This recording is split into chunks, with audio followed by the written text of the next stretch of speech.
Today is February 1st, 2016. Moving on with the 6th block of the book.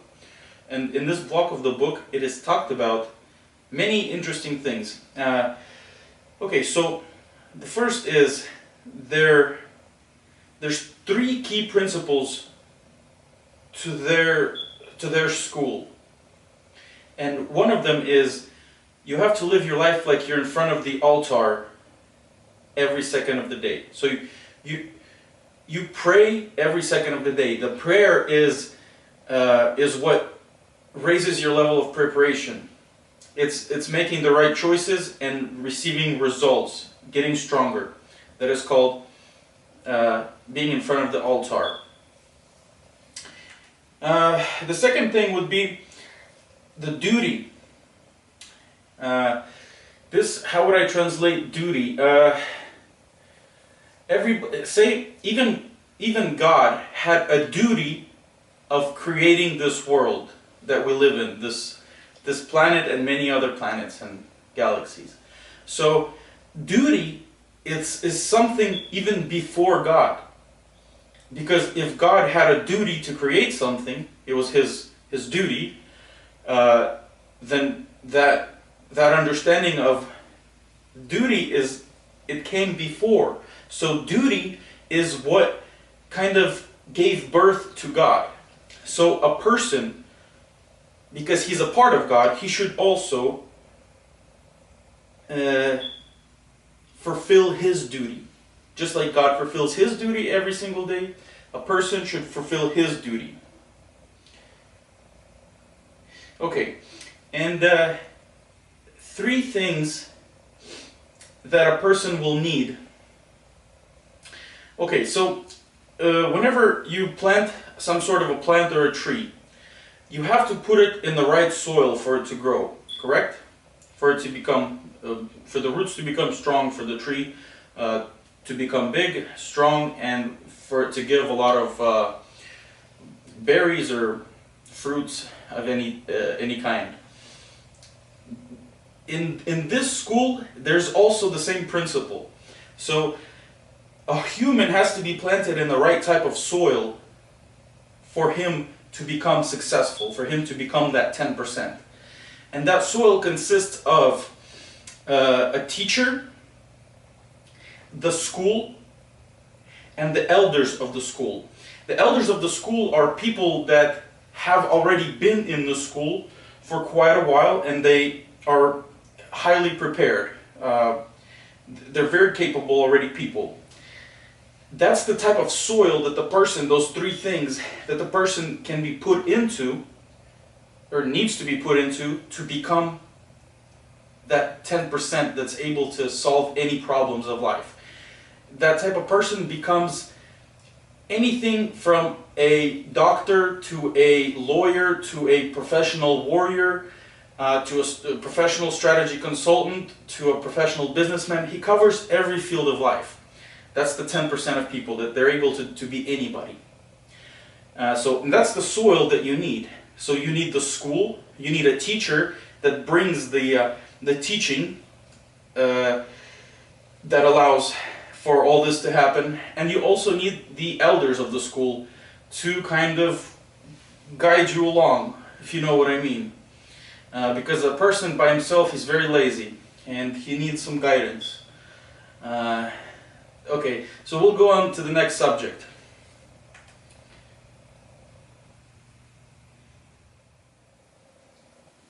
Okay, so moving on. So what happens to a human after he's planted into that soil? How does he, after he's planted, how does his growth happen? Any wise teacher, he knows that, a seed you cannot throw into the ocean and tell him, okay, go ahead, grow. There's a certain procedure that happens. And this procedure is, first of all, and this happens to any organization that you go into. But in this organization particularly, it is it is controlled. So in other organizations, it can be kind of automatically people look at this, but in this organization, they control every step of your growth. And so the first step is to show loyalty. So whenever you first are planted or you get inside of some kind of organization, the elders and the teacher, they're going to look at your loyalty. That's just the basic thing, you know. If you're not loyal to the business that your teacher conducts or is conducting in this world, the things that he's doing, then you're not really going to grow much past that. If they see that you are loyal, then they're going to be just standing by and watching until you start making results. Until you start making actions and that are proving to them that you're thriving. You actually start doing something. You're making results. It doesn't have to be huge $100,000 contracts, but it's results. It's something that you're doing. Now after that, after they see that you have accomplished some things, they start to give you secret tasks. On this step, a person becomes extremely strong, because those secret tasks, you know, a wise teacher knows exactly. He doesn't give a task that's too much, so it doesn't break the person, but he gives them they're hard tasks. You know, a person by himself without a teacher, he would never go to accomplish those type of tasks. So that's the third step, is secret tasks, and you start solving those tasks. And you know, if you're successful, then you get to the fourth step. And in the fourth step is your teacher unites you with the elders, and you and the elders solve problems together, solve extremely difficult tasks together in a group. So that's what the system of preparation looks like, how a seed grows into a big tree that's able to produce tasty results. Okay, so what happens after those 4 levels have been passed? You think that's it? No. There's another level. The fifth level is when you have already become a star. You're needed and wanted. Everybody knows that you're very capable. So you are given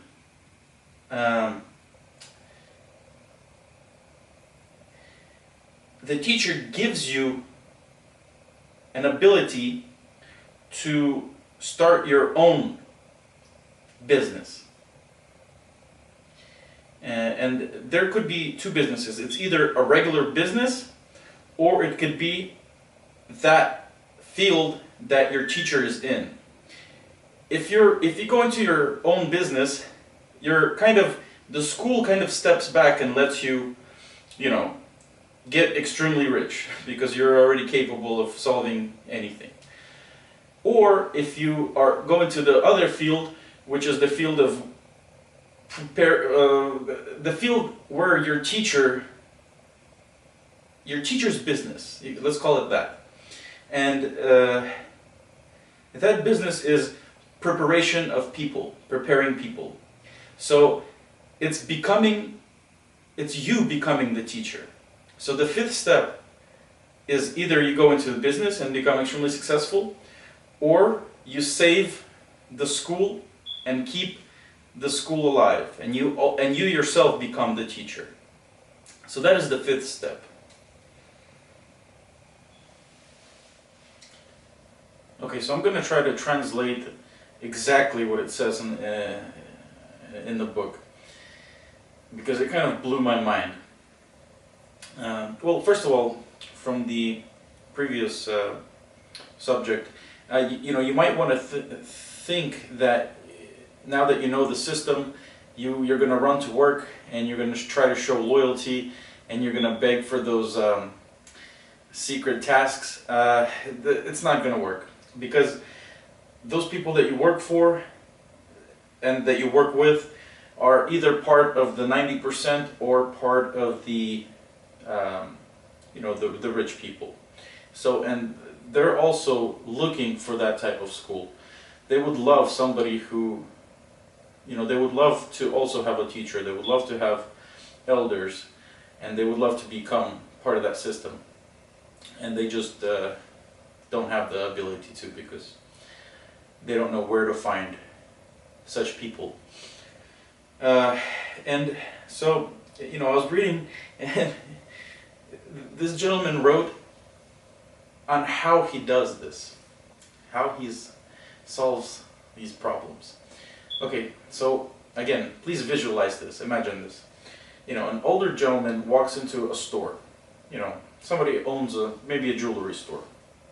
He walks in, very nice dressed, he starts a conversation, he possibly buys something, and after that he leaves his card saying that, if you ever have any kind of problems with anything, you can give me a call, I solve any problems. He gives them a card. Then 2 days later, a week later, his store gets raided by the police, by the government, and, just happened, I don't know. And of course, the people that are raiding, they give him paperwork saying that he owes back taxes or something, and he's going to go to prison for 10, 20, 30 years. So of course this gentleman finds this business card that the guy left. He goes into his office, and the older guy that gave him the card says, I'm sorry that you got into this situation, but I can definitely help you. I can keep you out of prison, but you have to give up the store.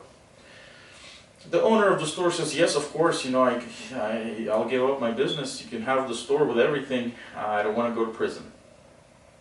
So that's how it's done, ladies and gentlemen. Now, a week later, he has a jewelry store. And he says, you ask how often I do this? He says, I do this every day. It's my hobby.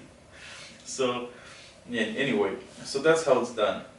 And he talks about that there's two types of ways of disciplining a person. And what he does, that's actually one of the ways, because he says there's no other way to discipline the 90%, because they're not searching for a teacher, they're not searching for elders, and they're not searching for a school. In that system, it's very controlled. Your discipline and your growth is controlled, and it's not as harsh. You're walked through everything. You have elders to talk to. You have your teacher to consult with. But because most of those 90% of people don't look for it, and they cannot find that type of system, so the 10% use this method of taking stuff away from the 90%, like their businesses, their homes, their wives, and they use that to discipline the 90%. You might want to say, who gave them this right? It's against the law. In the book it says, in the book it says that the laws, the 90% wrote for themselves, so to not allow things to be taken away from them. But the 10% doesn't care about the laws, and they're still going to take stuff away from the 90% to discipline them, to think. And then it says, you might think that this book was written by the devil. And he says that it's not true, and he's just the other part of the system, the other part of the disciplinary system. So there's either the school or there's the disciplinary system. And what he explains is that the devil that you speak about is that voice whenever it all happened to you, whenever you say your business got taken away. Whenever it happens to you, you are sitting by yourself in the room and you're hearing those voices talking to you. And he says in the book that that is the devil. Moving on. Okay, so I want you to know that I'm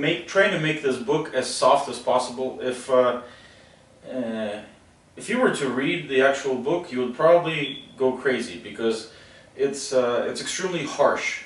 Everything is extremely harsh in this book, and he tells it how it is. He tells the truth about people, how they really are behind those masks. So this lecture is, coming to an end, and hopefully you can understand what I was speaking about. It's extremely hard to translate to English, because Russian words, some of them don't even exist. So I have to somehow think of other words, to bring the to bring you guys as close as possible to understanding what is said in the book. So you've understood that there's two systems of preparation. It's either the harsh way, or the way where you have a teacher, you have elders, and you have a certain school that you're in. And this school is only one in the world. And this gentleman that wrote the book, he talks in this block of the book, he talks about how he extremely hates Mr. Maltsev. He hates him because he says that he was supposed to be in his spot. That his teacher should have chosen him instead of Maltsev. But he didn't. And this is why this gentleman that wrote the book, he's extremely angry. Of course, he's very wealthy. He has property all over the world, and he's a good businessman, because he's able to solve any problem. So it doesn't matter what he does. He's great at it. But he says, he wants to be in the place of Mr. Maltsev, because Mr. Maltsev's students and the people around him, they love him, because he uses the right way of preparing a person and to helping him grow. And I'm very grateful to Mr. Maltsev, because I'm actually one of his students, and very grateful that he is keeping the school alive. And it's not like if he wasn't told this by his teacher, he probably would do something else. But because he loved his teacher, and his teacher told him that that's something he needs to do, he's doing it. He's doing it from day to day. He's overcoming obstacles that are always thrown at him by his students and by the outside world. And he is keeping the school alive, which is not a simple task, because of course, you also need to have some kind of businesses, and you need funds to keep the school alive. So it's it's not simple. It's not simple. It's definitely not simple. And I'm very grateful that this gentleman, Mr. Oleg Maltsev, is strong enough. He's the strongest person I've ever seen, and that he's able to do so. He's able to keep this school up and going. Thank you for watching the video, and I will see you tomorrow.